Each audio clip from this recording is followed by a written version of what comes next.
Hello, everyone, and welcome to the series of learning the lowercase letters of the cursive writing. So, before moving on to the letter that we are going to practice today, I want you to just download the PDF of the practice sheets I've prepared for the lowercase letters. Okay, so we have a practice sheet attached to the description. You can just click the link and download it. So I wanted to tell this right from the beginning. I just missed it somehow. So you have the PDF, download it and practice it on a daily basis. Just take a printout of it. It's easy. And now let's go to the next letter. So in yesterday's session, we learned about the letter E. In today's class, we are just going to make it longer up to the upper zone. Can you see that large loop? That's the letter L. You just bring it up. Remember, the width must be longer so that you create a loop that's not going to go to the line of the beginning. Okay, so let's practice again.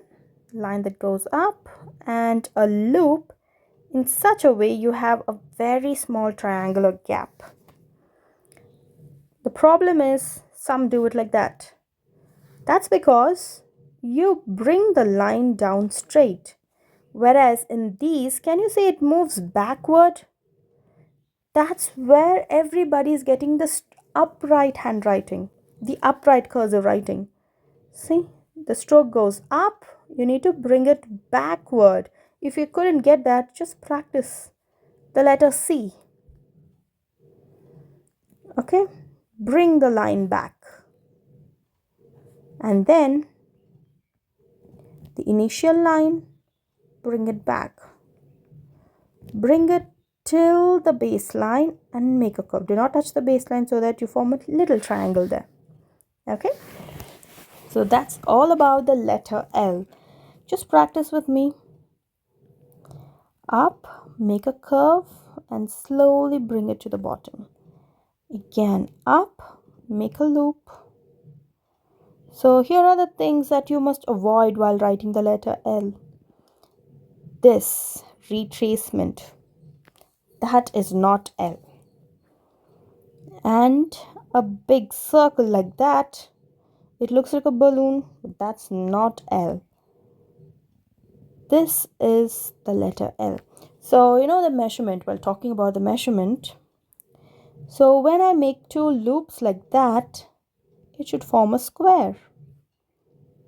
Okay, so that's how it should be. The letter L. So when I'm forming another one, it makes a square. Okay, so that's the right proportion, the letter L. So the taller. So when you're writing it in this way, that's how you do it, the letter L. Because you don't want your letter L and E to look like this. See, you can see the difference, the middle zone, the upper zone, proper balance. To get the proper balance, you need to practice it. Remember, this is the practice. Take your time in writing the letter. Slowly, practice it really slow. You can do it fast, see. Faster is not going to help. Take your time.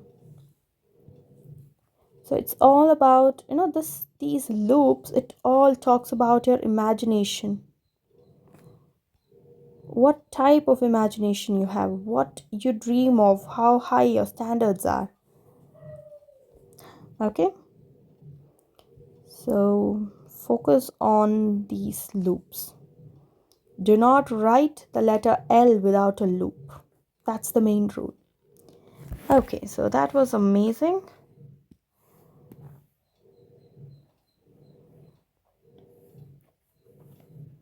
So let's just focus on these letters, the letter E and L. Practice these two letters together because these two are the loops. E and L. This is going to help you a lot. Because both are loops, you get the size and space. And I tell this to all my students. I'm not going to be the one who's going to draw these lines and tell you to write between these lines. Use your judgment. Just calculate the space. Okay, make sure you leave even space between these letters. Let's not take another session on understanding the space. So every time you write, leave even space between these letters. That's subconsciously going to help you to space between the letters and also the words. Okay, and slowly it is going to help you write when you leave